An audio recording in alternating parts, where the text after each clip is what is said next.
नमस्कार प्रिय मित्रों, जन्म कुंडली विश्लेषण के इस कार्यक्रम में मैं आपका बहुत बहुत स्वागत करता हूँ। आज मैं 29 वर्षीय व्यक्ति की कुंडली का विश्लेषण करूंगा। सबसे पहले विश्लेषण से पूर्व मैं आपको इसके विषय में बता दूं, आखिर इनका क्या समस्या है, इनकी क्या समस्या है और इनके जीवन में क्या चल रहा है। ये व्यक्ति, इन्होंने जो है इंजीनियरिंग की पढ़ाई की हुई है और इनकी कुंडली जैसे आप देख सकते हैं तुला लग्न की बनती है। इनका कहना ये है कि इंजीनियरिंग पढ़ाई करने के बावजूद ये विगत 4 वर्षों से तैयारी कर रहे हैं। आज के परिवेश में आप देख सकते हैं इंजीनियरिंग करके काफी लड़के भटक रहे हैं। आखिर इसके पीछे कारण क्या है? और इनकी कुंडली में ये समस्या है, इन्होंने इंजीनियरिंग की हुई है और इनका ये कहना है, इनका क्या होता है, समय समय पे जो पढ़ाई करने की जो इच्छा होती है वो धीरे धीरे खत्म हो रही है। जैसे इनका कहना है कि 3 महीने इनका मन लगता है, उसके बाद फिर मन नहीं लगता। और भी बहुत सारे कारण हैं जिनसे ये बहुत ज्यादा परेशान हो गए हैं और इन्हें कुछ स्वास्थ्य संबंधी भी समस्याएं हैं। और इनके जब भी वो कंपटीशन में बैठ रहे हैं तो कुछ नंबरों से इनका सिलेक्शन नहीं हो पा रहा है।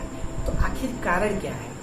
इस कुंडली की सबसे महत्वपूर्ण बात ये भी है कि पंच महापुरुष योगों में 2 महापुरुष योग इनकी कुंडली में बनता है। इसके बावजूद इनको सफलता क्यों नहीं मिल रही है? चलिए अब आपको मैं कुंडली के विषय में बताता हूँ। इनकी कुंडली जो है तुला लग्न की बनती है और लग्नेश जो है जाके 7th भाव में मृत अवस्था में है।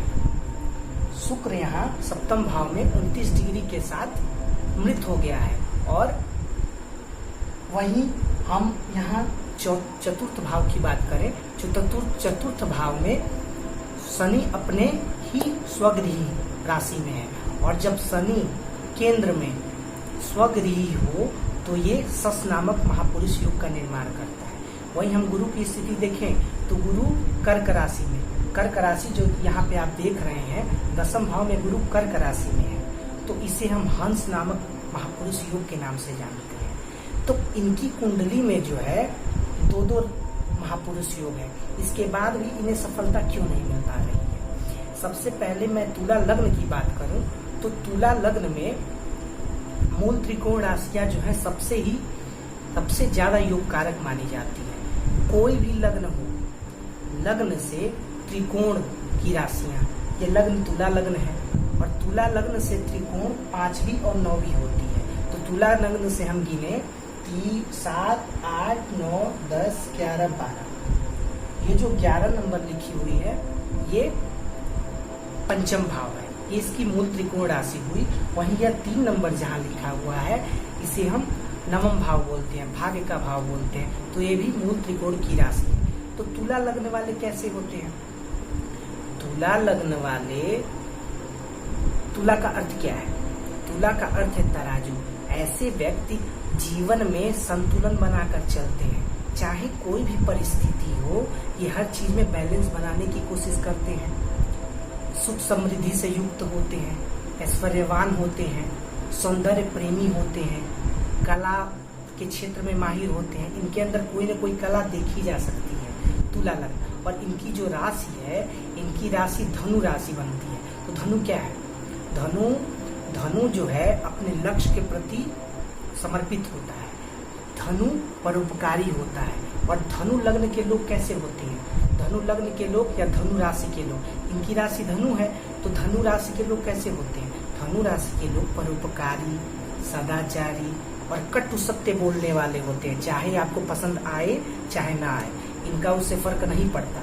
ये कटु सत्य बोलने वाले होते हैं। वही तुला लग्न की बात करें, जैसा मैं कुछ ही समय पहले बताया, तुला लग्न वाले संतुलन बनाकर चलते हैं। ठीक है, तो इनकी कुंडली में 2 राजयोग बने, इसके बाद भी इन्हें लाभ नहीं मिला। ठीक, लेकिन आपको मैं बताऊं इनके लाभ न मिलने का मेन कारण क्या है। अब मैं एक एक करके शुभ योगों और अशुभ योगों के बारे में बता दूं। सबसे पहले 4th भाव में सस नामक राजयोग बन रहा है, 10th भाव में हंस योग बन रहा है, वही सप्तम भाव में शुक्र जो लग्नेश है बुध के साथ बैठ के लक्ष्मी नारायण योग बन रहा है, लेकिन वो मृत अवस्था में, इस वजह से लाभ नहीं मिल पा रहा है। ये 3 पॉजिटिव पॉइंट हो गए।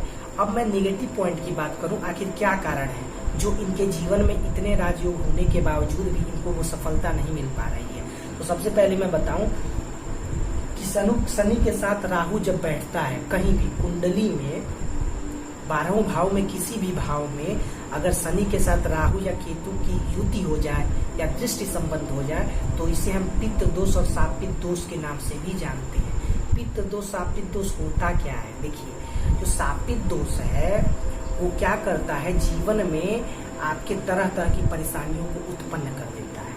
आप जो भी कार्य करेंगे, चाहे कैरियर से संबंधित हो, व्यवसाय से संबंधित हो, आदि चीजों को वो नाश कर देता है, आदि चीजों का नाश कर देता है।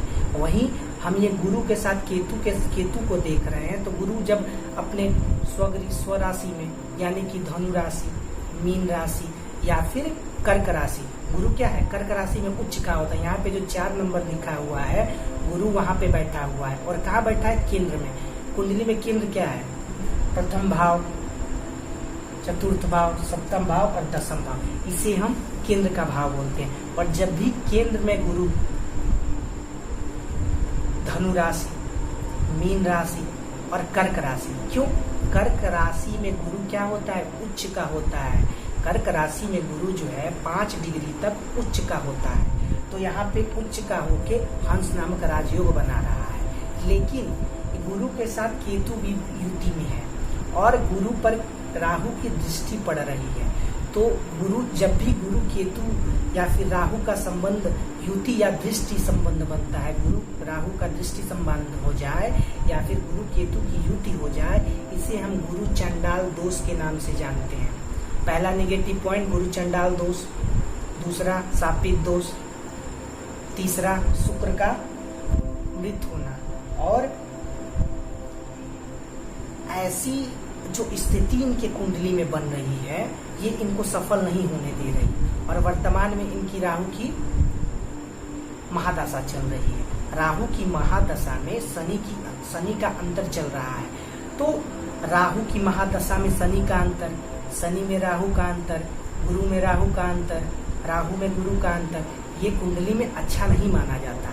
चूंकि ये तुला लग्न की कुंडली है और तुला लग्न में शनि जो है योग अति योग कारक माने जाते हैं। क्यों? तुला लग्न में शनि को अति योग कारक माना गया है क्योंकि शनि को जो है एक केंद्र का घर मिला हुआ है और दूसरा त्रिकोण का घर मिला हुआ है। इस वजह से इस कुंडली में तुला लग्न में शनि को योग कारक माना गया है। और शनि योग कारक होते हुए सस नामक महापुरुष योग बना रहे हैं। कहाँ पे? चतुर्थ भाव में बैठ के।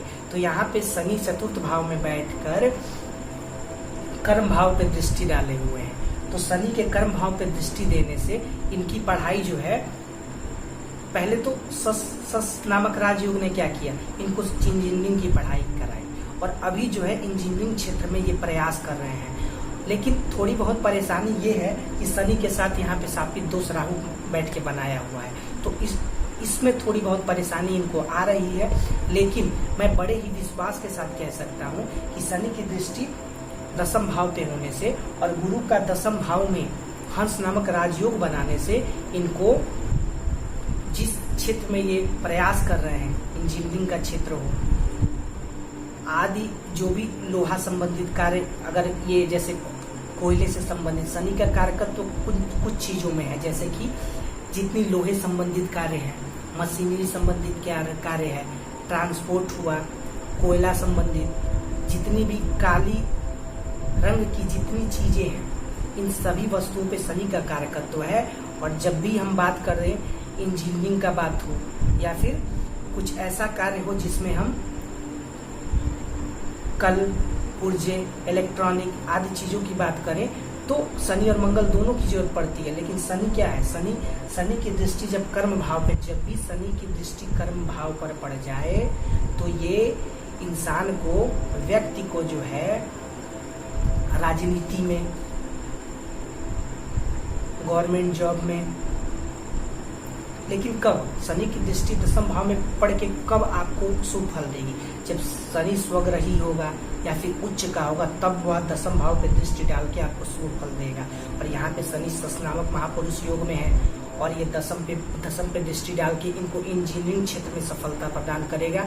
तो मैं ये बड़े ही विश्वास के साथ कह सकता हूँ, इन्होंने जो ये चुनाव किया हुआ है इंजीनियरिंग क्षेत्र में जो है कैरियर बनाने का, इसमें अवश्य ही सफल होंगे। चूंकि मैं गुरु केतु के चंडाल दोष की बात करूं कि गुरु केतु का जो चंडाल दोष है ये निगेटिव पॉइंट है। केतु गुरु के साथ बैठ के, गुरु क्या है?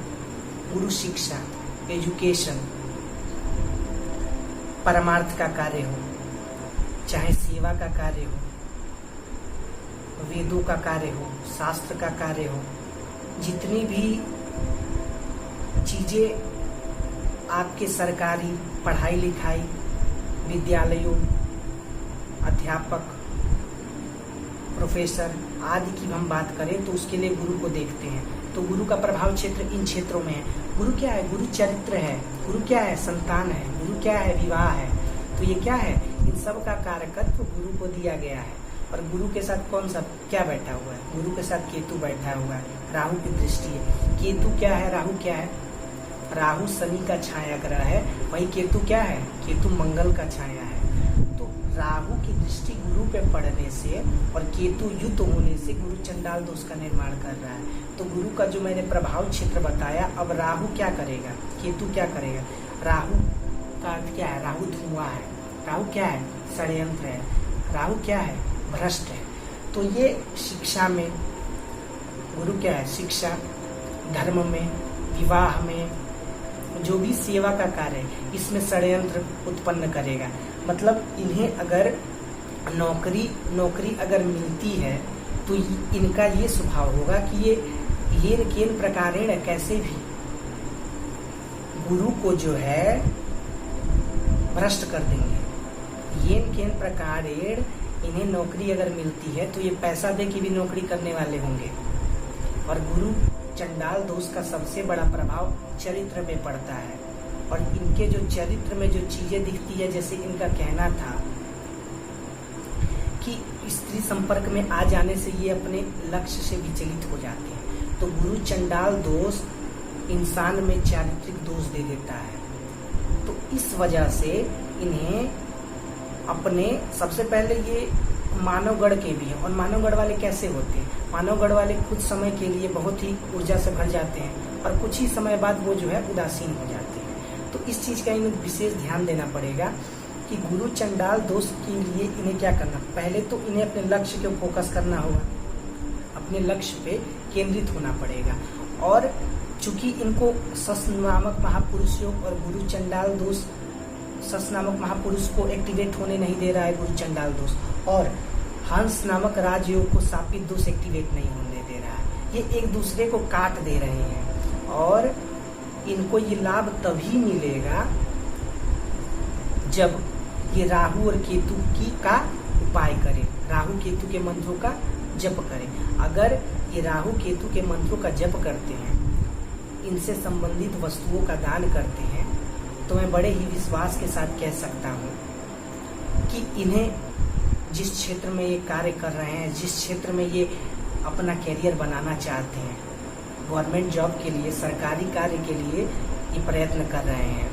और शनि चतुर्थ भाव में बैठ के दसम भाव पे दृष्टि डाले हुए हैं, तो इंजीनियरिंग में इन्हें सफलता मिल जाएगी। अब इनका कहना था कि इन्हें गवर्नमेंट जॉब मिलेगी कि नहीं। तो सबसे पहले मैं एक आपको सूत्र बताना चाहता हूँ कि अगर किसी भी भाव को हम देखते हैं, हमें अब गवर्नमेंट जॉब का विचार करना हो, तो सबसे पहले लग्न से दसम भाव को देखते हैं, चंद्र से दसम भाव को देखते हैं, सूर्य से दसम भाव को देखते हैं। तो हम कैसे विचार करेंगे कि लग्न से देखें, सूर्य से देखें या चंद्र से देखें? तो लग्न हो, चंद्र हो या फिर सूर्य, लग्न से, चंद्र लग्न से और सूर्य लग्न से, इन तीनों लग्नों में से जो सबसे बली हो, तो इनकी कुंडली में तुला लग्न सबसे बली है, चंद्र और सूर्य लग्न से भी सबसे बली है। वहां से हम दसम भाव को देखें तो दसम भाव में कर्क राशि में गुरु बैठा हुआ है, जो क्या है?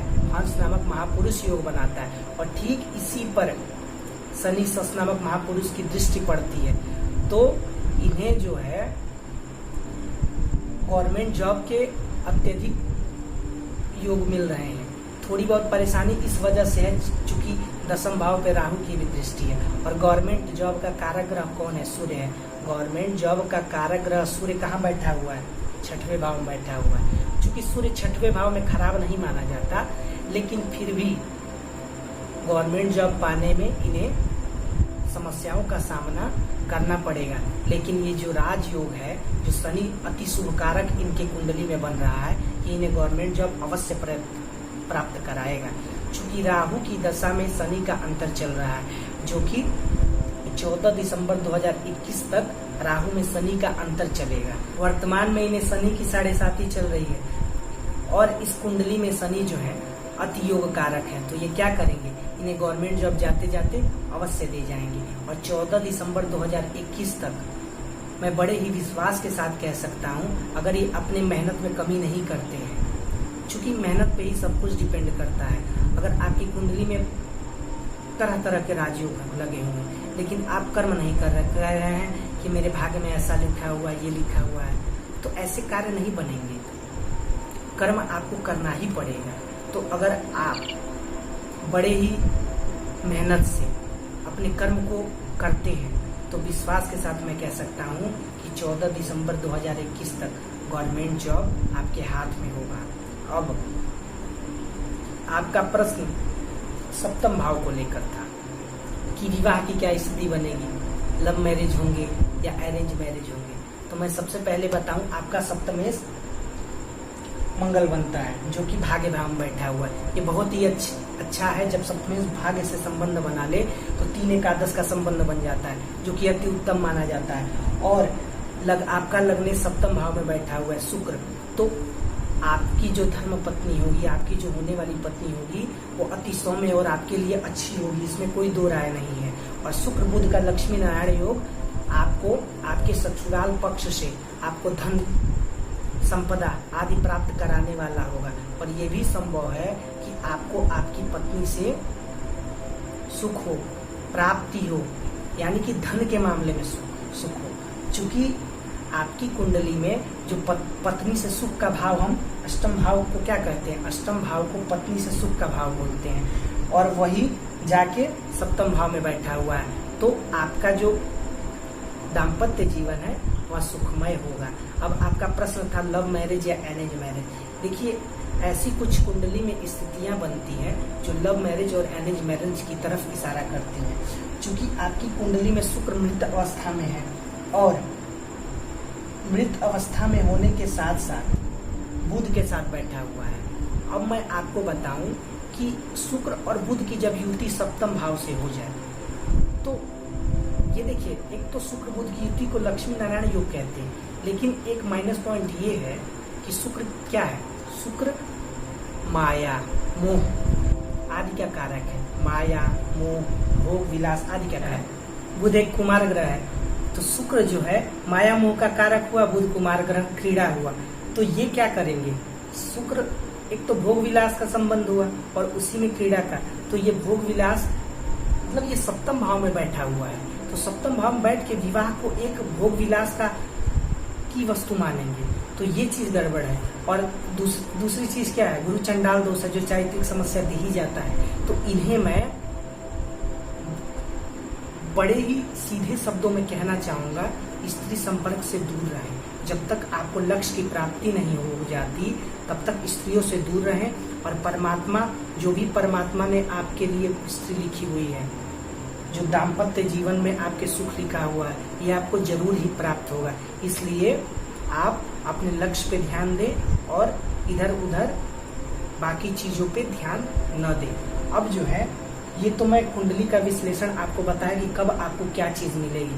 आपका अब इनका कहना ये था कि किस दिशा में इन्हें सफलता मिलेगी, कैसे जानेंगे ये कि इन्हें किस दिशा में सफलता मिलेगी। तो एक ज्योतिष शास्त्र में एक सूत्र बताया गया हुआ है कि अगर भाग्येश चर राशि में हो, अगर भाग्येश चर राशि, तो इस कुंडली का भाग्येश कौन हुआ? इस कुंडली का भाग्येश बुध हुआ। मिथुन राशि है, मिथुन राशि का स्वामी कौन है? बुध। तो इस कुंडली का भाग्येश बुध हुआ, ठीक है। और बुध कहाँ बैठा हुआ है, बुध किस राशि में बैठा हुआ है, बुध जो है 1 नंबर की राशि में बैठा हुआ है। 1 नंबर क्या होता है, 1 नंबर चर राशि, मेष राशि, कर्क राशि, तुला राशि और मकर राशि, ये चर राशि होती है। जब भी भाग्येश चर राशि में बैठा हुआ है, उस जातक का भाग्योदय अपने जन्म स्थान से दूर होता है। वहीं भाग्येश स्थिर राशि में बैठा हुआ है तो उसका भाग्योदय उसके स्वदेश में ही होता है। स्वदेश का अर्थ क्या है, स्वदेश का अर्थ ये है जहाँ उसका जन्म स्थान हुआ है उसी आसपास के क्षेत्रों में उसका भाग्योदय होगा।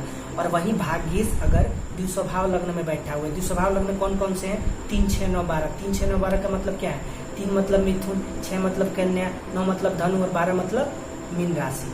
अगर भाग्येश इन ग्रहों में बैठा हुआ है यानी कि द्विस्वभाव लग्न में बैठा हुआ है तो उसका भाग्योदय जो है, भाग्योदय की दिशा जो है स्वदेश में भी होगी और विदेश का मतलब क्या है, विदेश का मतलब ये नहीं हुआ इंडिया के बाहर वाली चीजें, आपके जन्म स्थान से दूर वाली चीजों को, दूर वाली जगहों को हम विदेश कह रहे हैं। तो ये हुआ। अगर आप अब जो है मैंने स्थिति तो सारा बता दिया, अब क्या क्या आप उपाय करेंगे जो आपके जीवन को सफल बना देगा। सबसे पहले तुला लग्न है तो आप शुक्र ग्रह की आराधना करें। तुला लग्न में जो तुला राशि है, तुला राशि का स्वामी कौन है, शुक्र है, जो कि 29 डिग्री मृत अवस्था में सप्तम भाव में बैठा हुआ है। तो शुक्र ग्रह की आराधना करें। और शनि के लिए आप दाएं हाथ की मध्यमा उंगली में लोहे का छल्ला पहन लें तो आपको शनि संबंधी जो भी समस्याएं आ रही है और शनि की 7.5 में भी चल रहे हैं, इससे आपको लाभ मिल जाएगा। शनि के दुष्प्रभावों से बचने के लिए आपको पहले तो आप छल्ला धारण कर लें, दूसरा दशरथ कृत शनि स्तोत्र का पाठ करें, हनुमान जी की आराधना करें, शिव जी की उपासना करें। ये कार्य अगर करते हैं तो शनि संबंधित समस्याओं से आपको छुटकारा मिल जाएगा। क्योंकि आपके भाग्येश मिथुन राशि का स्वामी कौन है, बुध, आपके भाग्येश बुध बनते हैं। तो बुध भगवान के लिए बुध ग्रह की आपको वो करनी है, मंत्रों का जप करना है। बुधवार के दिन गणेश अथर्व शीर्ष, लंबोदर गणपति गणेश की आराधना करनी है और गणेश अथर्व शीर्ष का प्रत्येक बुधवार को पाठ करना है। अगर ये कार्य आप कर लेते हैं और अगर संभव हो सके तो गुरु चंडाल दोष, जो पितृ दोष, शापित दोष बन रहा है और जो भी कुंडली में आपकी चीजें बन रही है, इसे आप शांति करवाएं। जैसे शापित दोष, पितृ दोष है, आप नारायण नागबली के पिंडी श्राद्ध वाराणसी के आसपास कर सकते हैं। या फिर गुरु केतु चंडाल दोष जो बना हुआ है, गुरु का जप करें, केतु का जप करें, या गुरु चंडाल दोष कवच को धारण करें, शापित दोष कवच को धारण करें। और एक और चीज, जाते जाते एक और चीज मैं बता दूं, क्योंकि ये वीडियो बहुत ज्यादा लंबा हो रहा है। इनकी कुंडली में जो है 1 नंबर क्या है, 1 नंबर का मतलब होता है मेष राशि और 3 नंबर क्या है, 3 नंबर का नाम मतलब होता है बुध राशि। तो यहाँ पे बुध और मंगल का परिवर्तन राजयोग भी बन रहा है, इसका भी इन्हें लाभ मिलेगा। तो कुंडली तो राजयोगों से भरी हुई है। बुध मंगल का परिवर्तन राजयोग, सस नामक महापुरुष योग, हंस नामक, ये सब बनी हुई है। इसके बाद भी इन्हें कुछ कारणों से सफलता नहीं मिल पा रही है। इन चीजों का अगर ये ध्यान रखें और अपने लक्ष्य के प्रति समर्पण से अपने कर्म को करते रहें तो इनका कल्याण अवश्य होगा। आशा है आप सभी दर्शकों को मेरा ये जन्म कुंडली विश्लेषण का जो मैंने संपूर्ण विश्लेषण किया हुआ है अवश्य ही पसंद आया होगा। इसी के साथ मैं अपने वाणी को विराम देता हूँ। धन्यवाद।